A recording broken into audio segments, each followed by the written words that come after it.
দেৱতাসকলে কৈছে যে আমাক আপুনি যিটো অমৃত পান কৰাব বিচাৰিছে ৰজা পৰীক্ষিত, সেই অমৃতটো আমাক দি দিয়া। আৰু আমি এক কলম অমৃত লৈ আনিছোঁ। তাৰ কাৰণে আনিছোঁ পৰীক্ষিতৰ কাৰণে। গতিকে এক চামুচ খুৱাই দিয়া, তক্ষকৰ বাপো ইয়াক মাৰিব নোৱাৰে। এতিয়া সকলোৰে ভাবিলে যে সিহঁতিতো বেপাৰ কৰাটো উস্তাদ। সকলোৰে কৈছে যে এই ভাগৱত অমৃত দেৱতাৰ কাৰণে নহয়, এইটো কেৱল মনুষ্যৰ কাৰণে, আপোনালোকৰ কাৰণে। সেইকাৰণে ইয়াত কৈছে এই ৰাম কৃষ্ণৰ চৰিত্ৰস্বয় সাক্ষাতে অমৃতময় শুনা মহাৰাজা পৰীক্ষিত। তাৰমানে স্বৰ্গৰ অমৃত খালেও মানুহ মৰে।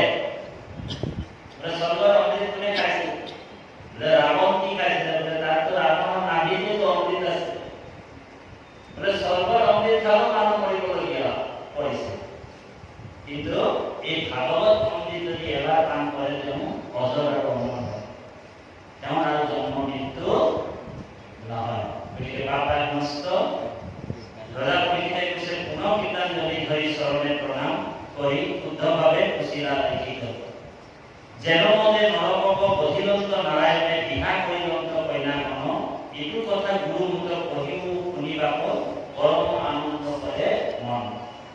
আপোনালোকে জানে এই কামবোৰ মানে আমাৰ মহানীৰ তেজপুৰ এনেকুৱা ভিতৰতে আপোনাৰ নৰকাসুৰ বুলি এজন অসুৰ আছে। তেওঁ বসুমতীৰ পুত্ৰ আছিল। বসুমতী যেতিয়া অহুচি আছিল তেতিয়া তেওঁৰ জন্ম হৈছিল। আৰু যেতিয়াই জন্ম হৈছিল বসুমতীয়ে নৰকাসুৰৰ কাৰণে কৃষ্ণক প্ৰাৰ্থনা কৰিছিল, হে প্ৰভু, যদিও নৰকাসুৰ অসুৰ হ'ল, কাৰণ এটা বিশিষ্ট কাৰণত অসুৰ হৈছিল, গতিকে অসুৰ হ'ব প্ৰভু, ইয়াক আপুনি কোনোদিনে কোনোকালে ইয়াক নামাৰিব বুলি ভগৱন্তক মানে সেৱা জনাইছে। এতিয়া ভগৱান ক'লে ঠিক আছে, ইয়াক মইতো নামাৰিম, কিন্তু উৎপাত যদি বেছি হ'ব তেনেহ'লে অভাৰী মোৰ পুত্ৰ কোনে এৰিব? কাৰণ ভগৱন্তৰ অৱতাৰটো সেইকাৰণে কৃষ্ণ ধৰ্ম শান্ত পালন আৰু ধৰ্ম সংস্থাপন। যাৰা যদৈশ্য ধৰ্মস্য ভয়ো বৃদ্ধিস্য পাপো মনঃ তদা তু ভগবান ঈশ্বৰ আত্মনম সৃজন্তে হৰি। ভগৱানে কৈছে যে যেতিয়া অজ্ঞান আন্ধাৰ আৰু পাপ এই পৃথিৱীত বৃদ্ধি হয়, তেতিয়াই মই যুগে যুগে অৱতাৰ হওঁ আৰু দুষ্টসকলক দমন কৰি মই ধৰ্ম সংস্থাপন কৰিবৰ কাৰণে মই অৱতাৰ হওঁ বুলি কৈছে। গতিকে কৃপাল পাপাই সমস্ত এইবাৰ ভগৱন্ত কলিযুগত শংকৰ স্বৰূপে অৱতাৰ হয়। শংকৰদেৱ কোনো সাধাৰণ মানুহ নাছিল। কোনোবাই যদি শংকৰদেৱক মানুহ বুলি ভাবে তেনেহ'লে তেওঁ নৰকত পৰিব বুলি কৈছে। কোনে? মহাপুৰুষ শংকৰদেৱৰ পৰম মানে শিক্ষাগুৰু মহেন্দ্ৰ কন্দলীয়ে কৈছে যে শংকৰম মনুষ্য বুদ্ধি কুৰ্বন্তি যে নৰাধম তে সৰ্বম নৰকম জানতি জগতচন্দ্ৰ দিবাকৰ। তেতিয়ালৈকে তেওঁ নৰকত পৰিব। তেতিয়ালৈকে যেতিয়ালৈকে চন্দ্ৰ আৰু সূৰ্য পৃথিৱীত থাকিব তেতিয়ালৈকে তেওঁ এবাৰ এবাৰ কৰি এই নৰকত জন্ম ল'বলগীয়া কৰিব। গতিকে শংকৰদেৱ সাধাৰণ বা জেনেৰেল মানুহ নাছিল, শংকৰে হৈছে ভগৱান। সেইকাৰণে শংকৰ স্বৰূপে এই মহা ভাগৱত মূল ভাঙি সকলোকে অমৃত পান কৰাইছে আৰু আমিও পান কৰি আমাৰ এই 24 তত্ত্বৰে গঠিত এই জীৱাত্মাবিলাক আমি ভগৱন্তৰ শ্ৰীচৰণ কমল দৰ্শন পাই কৃতকৃত হ'বৰ কাৰণে আমি ভাগৱত পাইছোঁ। গতিকে এই নৰকাসুৰৰ কাহিনী যেতিয়া ক'ব, ইয়াত কৈছে শুকমুনি নিবদতি শুনি উপ গুৰুপতি দেৱকমে আহি পুৰন্দৰ কৃষ্ণৰ চৰণে কৰি প্ৰণামী কাকৰ কৰি কীৰ্তনলি কৰিল ভূষণ।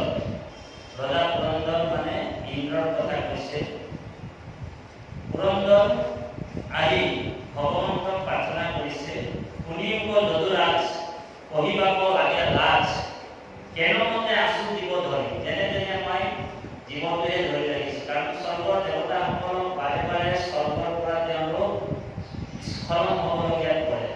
ডাঙৰ ডাঙৰ দৈত্যসকল যেতিয়া পৃথিৱীত বাঢ়ে বা দৈত্য দানৱবিলাকে অত্যাচাৰ কৰি স্বৰ্গকে প্ৰথম হাত কৰে, হেণ্ডেল কৰি লয় নিজৰ নাম, হয়নে নহয়? আৰু সেই স্বৰ্গত থকা দেৱতাসকল সহায় থাকে, কেতিয়াবা কেতিয়াবা বচন ভৰা সময় পৃথিৱীত থাকিবলগীয়া। গতিকে স্বৰ্গত সুখ নাই। এতিয়া বহুত মানুহে স্বৰ্গৰ কামনা কৰে। আমাৰ মানুহবিলাকে বহুতে কিহৰ কামনা কৰে? স্বৰ্গৰ কামনা কৰে। বোলে স্বৰ্গৰ কামনাটো যিজন প্ৰকৃতাৰ্থত ভকত হয়, তেওঁ স্বৰ্গ কামনা নকৰে। মোৰ মা মৰিলে ক'ত যাব? স্বৰ্গলৈ যাব। আৰু স্বৰ্গত কিয় পঠাইছে আপোনাৰ মা? স্বৰ্গত গ'লে মানে আকৌ আহিব লাগিব। পুনৰপি জনম, পুনৰপি মৰণম, পুনৰপি জাতি জনাৰ ইচ্ছা। সেইকাৰণে বৈষ্ণৱৰ আগফালে স্বৰ্গীয় বুলি নিলিখে, তেওঁলোকৰ বৈষ্ণৱ দেই, বৈকুণ্ঠগামী বুলি তেওঁলোকে স্বৰ্গগামী বুলি নকয়, কি বুলি কয়? বৈকুণ্ঠগামী। যাৰ পুত্ৰ বৈদ্য হৰিত শৰণ লয়া, হৰিগুণ গায়ে শুদ্ধভাৱে, দধি দুগ্ধ ঘৃত মধু নদীৰ জলকীয়া পিতৃগণ কৃতিক পাবে। তাৰমানে যাৰ পুত্ৰসকল বৈষ্ণৱ পুত্ৰ ঈশ্বৰৰ গুণনাম শ্ৰৱণ আৰু কীৰ্তন নামত সুদৃঢ় বিশ্বাসে কৃষ্ণক শৰণ লয় আৰু সুদৃঢ় বিশ্বাসে ভগৱন্তৰ ভক্তি কৰে, ঈশ্বৰৰ নাম গুণ লয়, তেওঁ পিতৃপুৰুষসকলে যদি নৰকতো পৰি থাকে লগে লগে স্বৰ্গলৈ উঠি যায়। আৰু স্বৰ্গৰ পৰা তেওঁলোকে স্বৰ্গত প্ৰথম বাস কৰে দেই, অলপ সময়। তাৰপিছত যেতিয়া এই যে পুত্ৰ যেতিয়া বৈকুণ্ঠ যাব, সেই বিমানখনতে তেওঁলোককো বহাই স্বৰ্গৰ পৰা আনি সেই বিমানত তেওঁলোককো বহাই আকৌ সেই বৈকুণ্ঠলৈ লৈ গুচি যায়। ভাগৱত নিৰ্ণয় আছে 10ম স্কন্ধ। বুজি পাইছেনে কথাটো? সেইকাৰণে বৈষ্ণৱ পুত্ৰসকল স্বৰ্গৰ কামনা নকৰে, আৰু আপোনালোকেও স্বৰ্গৰ কামনা কৰিব নালাগে। কাৰণ স্বৰ্গত মানে পুণ্য ক্ষয় হ'লে আকৌ দুনাই নৰকত মজয় বুলি কৈছে। পুণ্য ক্ষয় হ'লে দুনাই নৰকত মজয়। সেইকাৰণে আমাৰ যে যিসকল পৰম বৈষ্ণৱ হয়, ভগৱন্তৰ ভকত হয়, সেইসকলে আন দেৱ দেৱী পূজা নকৰে। গীতাত এইটো কৃষ্ণই অৰ্জুনক কৈছে। অৰ্জুনৰ এটা প্ৰশ্ন আছিল যে হে প্ৰভু, তুমি যে কৈছা তোমাকে পূজা কৰা, তোমাকে সেৱা কৰা, অন্য অন্য মানুহবিলাকে যে অন্য অন্য দেৱ দেৱী পূজা কৰি থাকে, হে প্ৰভু সেই মানুহবিলাকে পাপ কৰিছে নেকি প্ৰভু? প্ৰশ্ন কৰিছে। তেতিয়া ভগৱান কৃষ্ণই অৰ্জুনক কৈছে, হে অৰ্জুন, পূজা কেতিয়াও পাপ হ'ব নোৱাৰে। অলপ দিনৰ পিছত বিশ্বকৰ্মা পূজা হ'বনে? কেতিয়া হ'ব? বিশ্বকৰ্মা পূজাত বহুতে এতিয়া পুৰণা গাড়ীখন আছে, গাড়ীখনৰ কাৰণে এতিয়া মানে বা ডাঙৰ ডাঙৰ গাড়ী আছে, ভালকৈ গাড়ীবিলাক ধুইছে, হয় নে বাৰু? পূজা কৰি হয় বিশ্বকৰ্মা। এতিয়া বিশ্বকৰ্মা পূজা, বিশ্বকৰ্মা ভগৱন্তৰ মিস্ত্ৰীয়ে হয়, কৃষ্ণৰ মিস্ত্ৰী হয় বিশ্বকৰ্মা। এতিয়া জাৰ্মান, ফ্ৰান্স, ফ্ৰান্স এইবিলাক দেশত এই যে গাড়ীটো যে আমি হেৰি বনাইছোঁ, কৃপাল বাবাই সমস্ত কৃষ্ণ, এতিয়া জাৰ্মান, ফ্ৰান্স এনেকুৱা দেশবিলাকত এই যে গাড়ীৰ যিটো ইঞ্জিন, এই ইঞ্জিনটো কোনে বনাইছে? জাৰ্মান, ফ্ৰান্স এইবিলাক দেশে বনাই আছে, জাপানী ইত্যাদি। তাৰ বিশ্বকৰ্মা পূজা হয় নে নাই? নাজানো বোলে, জানিব লাগিব। তেওঁলোকেতো নিজেই সৃষ্টি কৰিছে ইঞ্জিনটো। তেওঁলোকে ভাবিছে কি কাৰণে আমি পূজা কৰি দিয়ে বনাইছে। ইঞ্জিনটো বনোৱা নিৰ্মাতা কাম কোনৰে কাম জানা কাম তাৰপিছত আমাৰ পূজা কৰা নহয় কিয়? কাৰণ তেওঁলোকে নিজে সৃষ্টি কৰিছে। বুজি পাইছে না? গতিকে এই যে আমাৰ হিন্দু সনাতন ধৰ্মত দেৱ পূজা হৈছে, দেৱ পূজাৰ কথাটো মানে বেদত উল্লেখ আছে। মাৰ ভগৱন্তক ভক্তি কৰাৰ মাৰ্গ তিনিটা আছে। এটা কৰ্ম মাৰ্গ বুলি কৈছে, এটা জ্ঞান মাৰ্গ বুলি কৈছে, আৰু এটা ভক্তি মাৰ্গ বুলি কৈছে। এই কৰ্ম মাৰ্গত যিসকলে আছে সেইসকলে অন্য অন্য দেৱ দেৱীক পূজা কৰে, লগতে ভগৱানৰো পূজা কৰে। এইটো বৰ ধুনীয়াকৈ কথাটো কৈছোঁ, আপোনালোক অলপ গুৰুত্ব সহকাৰে বুজিবলৈ চেষ্টা কৰিব। তো অৰ্জুনে প্ৰশ্ন কৰিলে, প্ৰভু যেতিয়া ভগৱানে মানে বিশ্বৰূপটো দেখুৱালে, বিশ্বৰূপটো যেতিয়া ভগৱানে দেখালে যে মই একমাত্ৰ দেৱতা, কোটি কোটি সূৰ্য, কোটি কোটি চন্দ্ৰ, কোটি কোটি বিশ্বকৰ্মা, কোটি কোটি শিৱ, কোটি কোটি লক্ষ্মী মোৰ শৰীৰতে আছে বুলি কৈছে। সেইকাৰণে বিশ্বৰূপটো দেখাইছে। অৰ্জুনে সেই বিশ্বৰূপটো নিজৰ এই দৃষ্টিৰে চাব পৰা নাছিল, তেওঁক আকৌ ভগৱন্ত দিব দৃষ্টি দিছিল, হয় নহয়? আৰু এই বিশ্বৰূপটো যেতিয়া ভগৱন্ত দেখুৱালে যে সেই অৰ্জুন তুমি মোক পূজা কৰিলে সমস্তৰে পূজা তুমি কৰা হৈ গ'ল। সেইকাৰণে ভাগৱত চতুৰ্থ স্কন্ধত পদবন্ধ কৰিছে, হে ৰাম কৃষ্ণক পূজিলে পূজা সমস্ত দেৱয়, পৃথকে পূজিলে পূজা কেহু নৰয়। গতিকে অৰ্জুনৰ প্ৰশ্ন যে প্ৰভু তুমি যে কৈ আছা তোমাকে পূজা কৰা, তুমি একমাত্ৰ দেৱতা, অন্য অন্য মানুহবিলাকে অন্য দেৱ দেৱী পূজা কৰিছে, সেইবোৰ পাপ কৰিছে। তেতিয়া ভগৱানে কৈছে, এই অৰ্জুন পূজা কেতিয়াও পাপ হ'ব নোৱাৰে, কাৰণ যিকোনো পূজাত শ্ৰদ্ধা যোগ হয়। বৰ গুৰুত্বপূৰ্ণ কথা ধ্যান কৰিব, যিকোনো পূজাত শ্ৰদ্ধা যোগ হৈ যায়, আৰু য'ত শ্ৰদ্ধা যোগ হৈ যায় সেইটো পাপ কেতিয়াও হ'ব নোৱাৰে। কিন্তু হে অৰ্জুন, তুমি যদি দেৱ দেৱীক পূজা কৰিবা, 33 কোটি দেৱতা আছে, দেৱ দেৱী আছে বুলি কৈছে। 33 কোটি শব্দৰ অৰ্থ পাব, কোটি কোটি নহয়, 33 প্ৰকাৰৰ দেৱতা। কোটি শব্দৰ অৰ্থ কৈছে প্ৰকাৰ, 33 প্ৰকাৰৰ দেৱতা আছে। তো ভগৱানে কৈছে যে তুমি যদি দেৱ দেৱীক পূজা কৰিবা তেনেহ'লে তুমি স্বৰ্গলৈ যাব লাগিব। 9 নম্বৰ অধ্যায় 25 নম্বৰ শ্লোক শ্ৰীমদ ভাগৱত গীতা। ভগৱানে কৈছে অৰ্জুনক, হে অৰ্জুন, য়ন্তি দেৱানো দেৱব্ৰতা, তুমি যদি দেৱ দেৱীক পূজা কৰিবা তেনেহ'লে মই তোমাক স্বৰ্গলৈ লৈ যাম। স্বৰ্গত বোলে দেৱ দেৱীসকলৰ লগত, ইন্দ্ৰৰ লগত তোমাক 5 ষ্টাৰ হোটেলত থাকিবলৈ সুবিধা কৰি দিম। আৰু যেতিয়াই বোলে তোমাৰ বোলে পুণ্যটো আদায় হৈ যাব, তেতিয়াই বোলে দেৱ দেৱীবিলাকে তোমাক ঠকা মাৰি আকৌ নৰকত পেলাই দিব। হৰি খাই থাকা, পুণ্য আদায় হ'ব তেতিয়া আকৌ ঠকা খাই কিনি নৰক। তাৰপিছত ভগৱন্তই কৃষ্ণই কৈছে অৰ্জুনক, হে অৰ্জুন, পিত্ৰাণি য়ান্তি পিত্ৰেজা, তুমি যদি পিতৃপুৰুষক পূজা কৰা, এতিয়া বহুত মানুহে 9 পুৰুষ 7 পুৰুষ, অলপ দিনৰ পিছত পিতৃ পূজা বুলি কয়, পিতৃৰ পূজা কৰে, শ্ৰাদ্ধ এইবিলাক আছে, আৰু বেদৰ যিবিলাক নিয়ম নীতি আছে সেইবিলাক পালন কৰে। পিতৃসকলক মানে পিতৃপুৰুষৰ যিদিনাখন হেৰি হয় সেইদিনাখন পূজা কৰে, হয়নে? তো ভগৱানে কৈছে যে তুমি যদি পিতৃপুৰুষক পূজা কৰিবা তেনেহ'লে মই তোমাক পিতৃলোকলৈ পঠিয়াই দিম। পিতৃলোকক তুমি আনন্দ কৰে, পিতৃসকলৰ লগত থাকিবা। বুজি পাইছে কথাটো? ভগৱানে কাকো মানা কৰা নাই যে তুমি এইটো নকৰিবা, ভগৱানে কৰিবলৈহে কৈছে। দেই বৰ গুৰুত্বপূৰ্ণ।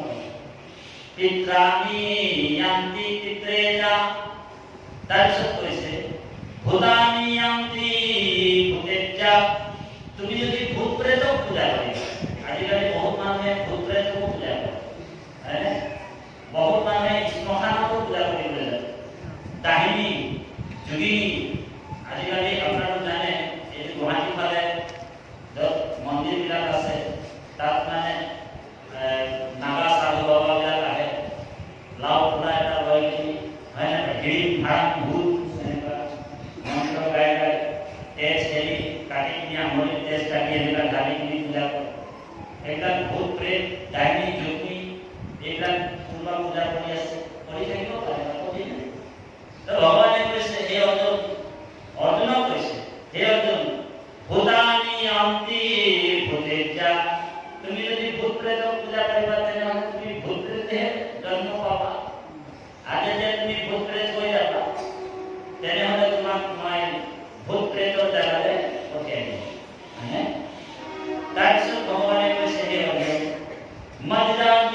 ক'ৰ পৰা আহিছোঁ এক আমি সংসাৰত থাকিলে আমি কৰিবলগীয়া কাম কি এক দুই দেই আৰু 3 নম্বৰ আমি যে ইয়াত সংসাৰৰ পৰা যামগে আমাৰ আত্মাটো ক'লৈ যাব আমাৰ মূল এড্ৰেছটো কি মোৰ ঠিকনা কি এতিয়া আমি পৰমাত্মাৰ লগত বিলীন হ'বৰ কাৰণে য'ৰ পৰা আহিছোঁ আমি আত্মাবিলাক তাতে আমি যোগ হ'বৰ কাৰণেহে এই ভাগৱত শ্ৰৱণ কীৰ্তন কৰিছোঁ আজি আমি মাহবিলাকে ভাগৱত পাঠ কৰি আছোঁ টকা পইচা ধন খৰচ কৰি বহুত অৰিহণা দি হয় নহয় বহুতখিনি কায় কষ্ট ব্ৰতে থাকি যে আমি ইয়াত শ্ৰৱণ কীৰ্তন কৰিলোঁ একমাহ দিন বোলে অকল শুনিলোঁ বোলে কোনে কেনেকৈ গালে গালে আৰু হা বাক্যাগাৰত বোলে সকলোতো টেষ্টিং কৰিবলৈ যে ইয়াত মাতা নাছিলে যে এই বাক্যাগাৰত বোলে কেনে ইয়াত কিমান কোনজন ভাল বাক্যা কৰে এইটো কথা কাৰণে আপোনালোকে ইয়াত মতা নাই বুজি পাইছেনে কথাটো তাৰমানে ইয়াত মূল দৰ্শনটো হৈছে কি ভাগৱত হৈছে আত্মবিশ্লেষণ গুৰুত্বপূৰ্ণ কথা ধ্যান দিওঁ ভাগৱত হৈছে আত্মাৰ বিশ্লেষণ আমি ক'ৰ পৰা আহিলো এক আমি সংসাৰত থাকি আমাৰ কৰণীয় কাম আমি কোনজন দেৱতাক ভজিব লাগিব ৰজা পৰীক্ষিতৰ এইটোৱে মূল প্ৰশ্ন আছিলে ভাগৱত কি বাৰু আতা পৃচ্ছামি সংসিদ্ধিনাম যোগিনাম পৰমং গুৰু পুৰুষায়ো য়ৎকাৰ্যো মিলিয় মনুষ্য সৰ্বদা এই গুৰুসকলৰ যি আমাৰ কল্যাণ সাধন কৰা যিসকল গুৰু আছিল সেইসকলৰ ওপৰৰ গুৰু হৈছে মুনীন্দ্ৰ যিজন লোকগুৰু দেই এনেতো বহুত নীতি সমাজ আছিল তাৰপিছত উত্তম গুৰু মুনীন্দ্ৰ লোকগুৰু কৈছে যে আতা পৃচ্ছামি সংসিদ্ধিনাম যোগিনাম পৰমং গুৰু যে পুৰুষায়ো য়ৎকাৰ্যো মিলিয় মনুষ্য সৰ্বদা আমি নিয়মান লোক আমি মৃত্যুমুখী মানুহ আমি সকলোৱে মৰিবলৈ গৈ আছো আমি ক'লৈ গৈ আছো মৃত্যুৰ ফালে আগবাঢ়ি গৈ আছো আমি এই অমৃতৰ সন্তান আমি সাধাৰণৰ সন্তান নহয় আমি অমৃতৰ সন্তান আমি অমৃত সন্তান আৰু এই অমৃত যিজন য'ৰ পৰা আহিছে মোৰ অমৃত পৰমাত্মাৰ পৰাই অমৃত আহিছে তাতে আমি বিলীন হ'ব লাগিব ৰজা পৰীক্ষিতে কৈছে যে তোমাৰ চৰণে প্ৰশ্নটো চাওক তোমাৰ চৰণে মৰণ হয়ে পুছুহু প্ৰভু সাম্প্ৰত মিলিয়মান লোক সদায় কি কৰ্ম কৰিলে দুৰ্লপত কাহাক গুণিবে কাহাক জপিবে কাহাক স্মৰিবে লোক ভজিবাৰ যোগ্য কোননো দেৱতা কৰিবু মোক সত্তৰে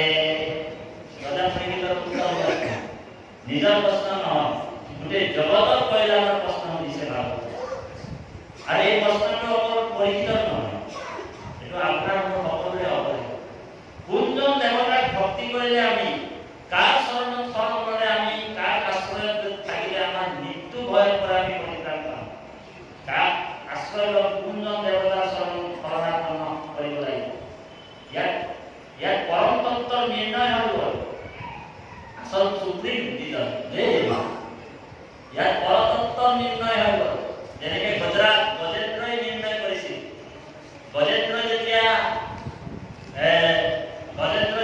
এই সৰোবৰটোত মানে গ্ৰাহকৰ কবলত পৰি গ'ল গ্ৰাহে টানাটানি কৰি আছে পানীত এনেও মানে হাতীৰ জোৰটো কম ভৰিয়ালৰ বেছি গ্ৰাহ হৈছে মৃত্যু গজেন্দ্ৰ হৈছে হাতীটোৱে হৈছে মনটো বুজি পাইছে কিন্তু পৰ্বত হৈছে অতৰতম এই সংসাৰ সাগৰখন এইটো আধ্যাত্মিক জগতৰ কথাটো আমি আনিব পাৰিম হয়নে এতিয়া এই গ্ৰাহৰূপী মৃত্যুৱে আপোনাক মোক সকলোকে ধৰি ৰাখিছে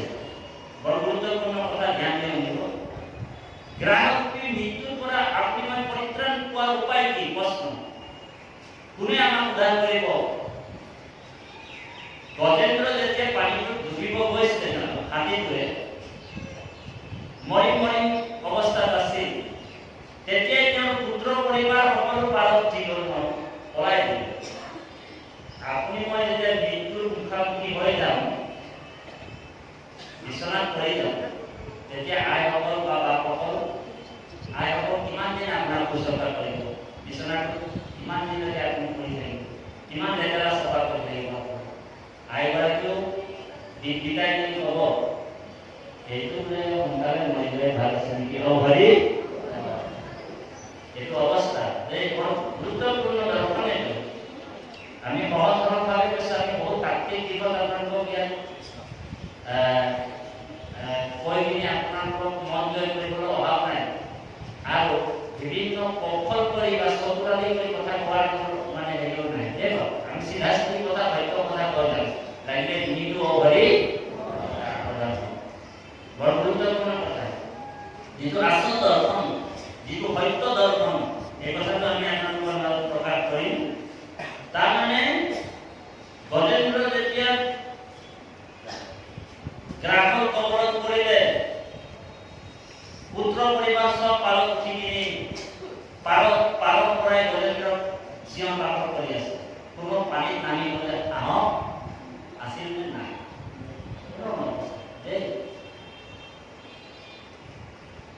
ঢুকাটো আমাৰ বাপে গাই দিব ঘৰু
গজেন্দ্র হরণ রইলা ত্রাহি হরি রজা পরিচিতে প্রশ্ন করিলে প্রভু যে অন্তিম সময়ত উপগুরু কৈছে যে অন্তিম সময়ত বোলে মানুহে বোলে ঈশ্বরক স্মরণ কৰিব নোৱাৰে। গজেন্দ্ৰটো এটা হাতী আছিল, বোলে হাতীটোতো পশু আছিল, হয় নহয়? সেই পশুটোনো কেনেকৈ ভগৱন্তক স্মৰণ কৰিব? কোনে মেৰে পদ্মধাৰী ওপৰত বুলি গজেন্দ্ৰ হৰণ লৈ গ'ল ত্ৰাহি হৰি। ৰজা পৰীক্ষিতৰ প্ৰশ্ন আহিল। তেতিয়া সেই প্ৰশ্নৰ উত্তৰত উপগুৰুৱে কৈছে যে গজেন্দ্ৰৰ প্ৰাক জন্মানি অনুষ্ঠিতম, পূৰ্বত তেওঁ সংস্কাৰ আছে, তেওঁ ইন্দ্ৰদ্বীপ ৰজা আছে আৰু তেওঁ ভগৱন্তৰ ভকত আছিল। গতিকে কৰ্ম ভ্ৰষ্ট হ'ব পাৰে, জ্ঞান ভ্ৰষ্ট হ'ব পাৰে, কিন্তু ভক্তি ভ্ৰষ্ট বুলি শব্দ পৃথিৱীতে। তাৰমানে আপুনি আজি যে ভকতি কৰিছে, বিজনী সত্ৰলৈ আহি শ্ৰৱণ আৰু কীৰ্তন কৰিছে, এই ফলটো আপোনালোক সময় কিন্তু পাব। ইয়াৰ ভক্তি ভ্ৰষ্ট নহয় দেই। বাকী কৰ্ম অনুষ্ঠান কৰিছে, জ্ঞানৰ অনুষ্ঠান কৰিছে, সেইবিলাক ভ্ৰষ্ট হ'ব। গতিকে সেই গজেন্দ্ৰই যেতিয়া ঈশ্বৰক প্ৰাৰ্থনা কৰি থাকোঁতে এনেকুৱা বিশেষণ লৈ প্ৰাৰ্থনা কৰিছে গজেন্দ্ৰই বৰ গুৰুত্বপূৰ্ণ কথা ধ্যান দিছে। গজেন্দ্ৰ প্ৰাৰ্থনা কৰিছে কি বুলি যে এই সৃষ্টি স্থিতি অন্তকাৰী যিজন দেৱতা সেইজনে মোক ৰক্ষা কৰিব লাগিব। তেওঁ কোনো ৰাম কৃষ্ণ দুৰ্গা কালী ভদ্ৰা বিশ্বকৰ্মা নাম ধৰি মতাও নাই। গজেন্দ্ৰৰ বিশেষণ বিলাক চাব ইমানেই চতুৰালি হৈছে তেওঁৰ মানে বিশেষণ ধৰা 28টা শ্লোকত তেওঁ স্তুতি কৰিছে ভাগৱতত আছে। কোনো এটা জেগাত তেওঁ ভগৱানৰ নাম ধৰি মতা নাই। বোলে হে দুৰ্গা মোক ৰক্ষা কৰা, হে কালী মোক ৰক্ষা কৰা, হে শিৱ মোক ৰক্ষা কৰা, এই বুলি গজেন্দ্ৰ মতা নাই। গজেন্দ্ৰই মাতিছে কেনেকে জানে যে সৃষ্টি স্থিতি অন্তকাৰী দেৱতা লাগিলে যেই হওক এইটো যে যোনে হওক শিৱ হওক দুৰ্গা হওক কালী হওক যে হওক, কিন্তু সৃষ্টি স্থিতি অন্ত এই তিনিটা কাম একেলগে কৰিব পাৰিব লাগিব। সেইজনে মোক ৰক্ষা কৰক। অ হৰি বোলে স্মৃত ইদম এদেশ্য ইদম, যোনে সকলো হৃদয়ত থাকে লাগিলে ৰাম হওক কৃষ্ণ হওক যে হওক, যিজন সকলো হৃদয়ত বাস কৰে সেইজন মোক ৰক্ষা কৰে। যি সমস্ত ভূত মানে প্ৰাণীৰ হৃদয়ত বাস কৰে সেইজনে মোক ৰক্ষা কৰে। এইবিলাক বিশেষণ লগাই তেওঁ স্তুতি কৰি আছে। সেই বিশেষণ বিলাক মানে কোনো এজন দেৱতাৰ গাত নাই দেই। ব্ৰহ্মাই চাইছে নিজৰ মানে বলৱানটো এনেকা কৰি চাইছে, ইয়াত বোলে একটা ষ্টাৰ আছে, তেওঁ মানে ত্ৰিপুৰ ষ্টাৰটো নাই। তেওঁ কৈছে মইতো সৃষ্টি কৰোঁহে, মইতো পালন আৰু সংহাৰ। ব্ৰহ্মাই চাইছে যে মোৰ ওচৰত একটা ষ্টাৰ আছে, শিৱই চাইছে যে মোৰ ওচৰত এটা ষ্টাৰ আছে, মইতো সংহাৰহে কৰোঁ, মইতো সৃষ্টি স্থিতি অন্ত চিন্তা কাম একেলগে কৰিব নকৰোঁ। বুজি পাইছেনে? সমস্ত প্ৰাণীৰ হৃদয়তো আমিতো কাম নকৰোঁ। গতিকে কোনোবা ডাবল ষ্টাৰ, কোনোবা ত্ৰিপুল ষ্টাৰ, নিজৰ পদ প্ৰতিষ্ঠাত মানে ব্ৰহ্মাই কৈছে যে মই ব্ৰহ্মৰ পতি, শিৱই কৈছে মই শিৱৰ পতি। গতিকে আমাক মতাই নাই, তো আমি যাম কেনেকৈ? আমাক যেতিয়া মতাই নাই, নাম ধৰি মতাই নাই গজেন্দ্ৰ, কিয় বচাব লাগে? প্ৰশ্ন নাই দেই। আমাক যেতিয়া মতাই নাই মাতিলেহে যাম। তাৰমানে দেৱতাসকলৰ এনেকুৱা এটা কথা আছে যে এজন মানুহ পুখুৰীত কুঁৱাত ডুবি মৰিছে, হয় নাই? আপোনাৰ কৰ্তব্য কি? সেই মানুহজন যেনেকাই নহওক আপুনি বচাব লাগে। দেৱতাসকলৰ ওচৰত সেই গুণটোও নাই মানে অ হৰি। আৰু এই বিশেষণ বিলাক যিমান আছে চব ভগৱন্তৰ গাত খাটি কৰিব। কাৰণ সৃষ্টি স্থিতি অন্তকাৰী দেৱতাৰ পৰাই কৃষ্ণই হয়। আপনি মইতো গাই আছো, সকলোৱে গাব হে কৃষ্ণ এক দেৱ দুখ হাৰি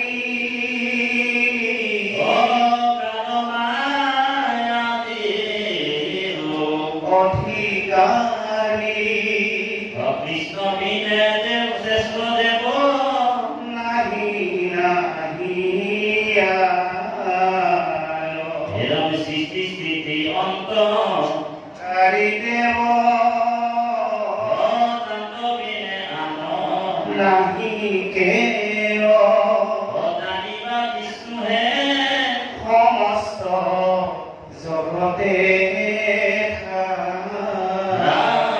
জানিবা বিষ্ণু হে সমস্ত জগতে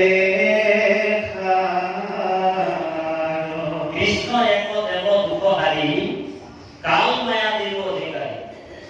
কাল আৰু মায়া যাৰ নাম শুনিলে মৃত্যুৰ মানে তৰণ কৰি কম্পে বুলি কৈছে, তৎপৰাই কাপি যায়। সেইকাৰণে ব্ৰহ্ম ভুৱনতো ব্ৰহ্মাটো মানে কালে সংহাৰ কৰিব পাৰে, কিন্তু ভগৱান কৃষ্ণ কাল মায়া দিবৰো অধিকাৰী বুলি কৈছে। আৰু যেতিয়া এই বিশেষণ বিলাক ভগৱান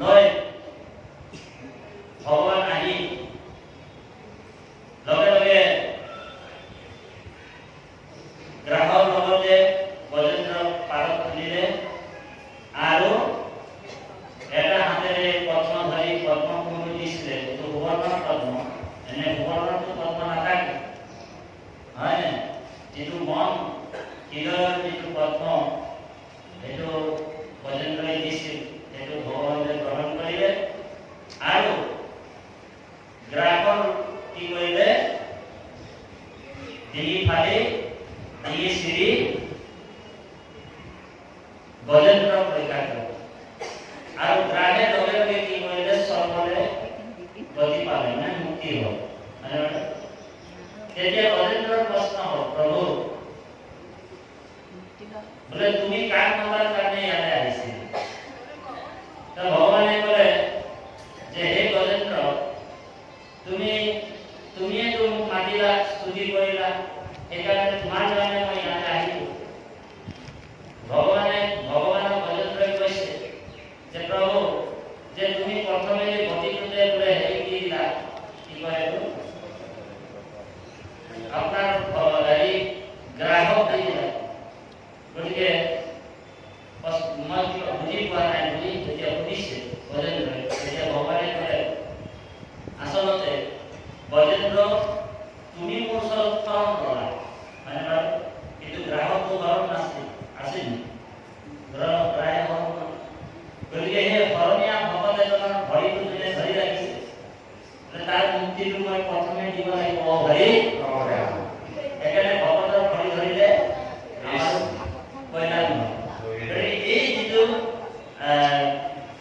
সেইমতে ভকতক ভক্তি কৰি আপুনি মই ধৰিব পাৰিম সেইকাৰণে যদি আমি ভকতৰো ভক্তি কৰিম বা ভকতৰ গুণানুকীৰ্তন কৰিলেও জীৱ উদ্ধাৰ হ'ব পাৰিম সেইকাৰণে উপগুৰুৱে ৰজা পৰীক্ষিতক কৈছে যে তোমাক মই 2 দণ্ডলৈ গতি দিম তোমাৰ ওচৰত 7 দিন আছে গতিকে কৃপালু বাপাই সমস্ত ৰজা পৰীক্ষিতৰো 7 দিন আৰু আমাৰো 7 দিন হয়নে বাৰু কাৰণ 8 নম্বৰ দিন কোনো কেলেণ্ডাৰতে আছেনে ওলাই দিব পাৰিবনে আমিও মৰিবলৈ কৈছো আমিতো ইয়াত গজলটো গাই থাকোঁ আহিলে बोले चली जा रही है समय धीरे धीरे ये गजल का लेके जाने जे चली जा रही है उम्र धीरे धीरे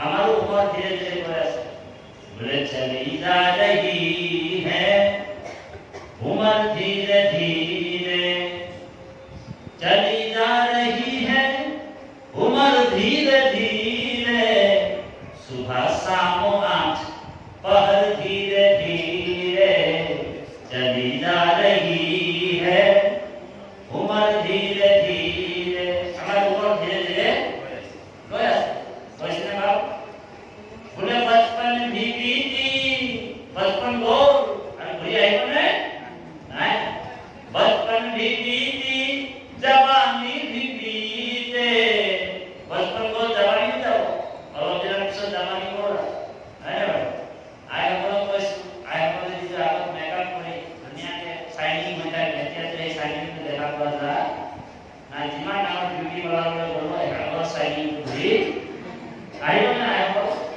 बोले बचपन भी बीती जवानी भी बीती बोले बुढ़ापे को हो रही है असर धीरे धीरे चली जा रही है उम्र धीरे धीरे उम्र धीरे धीरे कोई ऐसा आमार एदिन दुदिन के आमार उच्चार লগত আয়োজন কৰে উচ্চাৰ লগত আয়োজন হৈছে আমি মৰিবলৈ গৈ আছো সেইকাৰণে ৰজা পৰীক্ষিতে কৈছে যে আমি মৃত্যুমুখী মানুহ কি কৰিব লাগিব সেই পৰমাত্মা ভগৱান কৃষ্ণক ভক্তি কৰিব এতিয়া অৰ্জুনক কৈছে হে অৰ্জুন যে মোৰ ভকতক মই বৈকুণ্ঠলৈ লৈ যাম য'ত গ'লে পুনৰপি জনম পুনৰপি মৰণ নহয় এতিয়া অৰ্জুনে প্ৰশ্ন কৰিছে প্ৰভু তোমাৰ বৈকুণ্ঠ পদ আছে অকণমান দেখুৱাই দিব লাগিব ভগৱানে কৈছে মোৰ বৈকুণ্ঠ পদ আছে ন তদ্ৰ ভাস্ৰয়তে সূৰ্য ন শশাঙ্ক ন পাৱক তাত বোলে চন্দ্ৰৰ পোহৰ নাযায় সূৰ্যৰ পোহৰ নাযায় ন পাৱক তাত অগ্নিৰো জ্যোতি নাই অৰ্জুনে কৈছে প্ৰভু আন্ধাৰ দেখি কেনে হ'লে অ হৰি ভগৱানে কৈছে আন্ধাৰ সময় মই কৈছো নহয় শুনা ন তদ্ৰ ভাস্ৰয়তে সূৰ্য ন শশাঙ্ক ন পাৱক यद्गत्तानो निर्बन्धन्ते तद्धामो परमोन्नम मोर परम धाम मोर कोटि कोटि সূৰ্য সমান যে শৰীৰৰ জ্যোতি আছে ব্ৰহ্মপুত্ৰ সমান হৰি কৃষ্ণ য'ত আবিৰ্ভাৱ হয় কোটি কোটি সূৰ্য সমান প্ৰকাশ হয় ভগৱান সেইকাৰণে যিসকলে ভগৱানৰ ভকত হয় নাই তেওঁৰ গাতো এনেকুৱা তেজস্বী এটা ৰূপ দেখা পোৱা যায় হয়নে ঈশ্বৰৰ যিসকল ভকত হয় তেওঁলোকৰ সৰ্বস্থিত বেমাৰ নাথাকে অভাৰী একান্তভাৱে যিসকলে ভগৱন্তৰ ভক্তি কৰে তেওঁলোকৰ সৰ্বস্থিত যাত্ৰা নাথাকে মানে বেমাৰ নাথাকে ভগৱন্তৰ সেইবিলাক ফৰণ কৰে বেমাৰবিলাক দূৰ কৰে গতিকে এতিয়া আমি অদিতিৰ মাতৃৰ যি কুণ্ডলটো চুৰ কৰি লৈ গ'ল নৰকাসুৰ বৰুণৰ চক্ৰ এটা ছাতি এটা লৈ গ'ল বৰুণৰ চক্ৰ বহন কৰিলে গতিকে এইকাৰণে ইন্দ্ৰ আদি দেৱতাসকল ভগৱন্তক স্তুতি কৰিছে যে প্ৰভু যেনে তেনে কৰি এইটো অৱতাৰতে মোৰ মাতৃৰ কুণ্ডলটো আৰু বৰুণৰ চক্ৰটো আমি নৰকৰ পৰা আমাক দিব লাগিব এইবুলি প্ৰাৰ্থনা কৰিছিল আৰু সেইমতে ভগৱন্ত সত্যভামা হৈছে বসুমতীৰ আন এটা অৱতাৰ বুজি পাইছেনে সত্যভামা কোনদৰে বসুমতী হয় হয়নে তাৰমানে নিৰ্দিষ্ট কামবিলাক আঁচনিবিলাক পূৰা কৰিবৰ কাৰণে ভগৱন্ত নিজৰ যিসকল জায়া আছিল বা পুত্ৰসকলকো তেনেকৈ কাম দিয়ে অনিৰুদ্ধ কাম দিয়ে কৰে গতিকে এনেকুৱা দুষ্ট ধৰ্ম পালনৰ কাৰণে বিভিন্ন জনক আনি লীলাৰ যোগেদি তেওঁ সংহাৰ কৰিছে আৰু সেইমতে সত্যভামাক লগতে নৰকাসুৰৰ যি ৰাজ্য বৰ্তমান ক'ত আছিল বা সেইটো নৰকাসুৰ আমাৰ ইয়াতে আছে অসমত হয় নহয়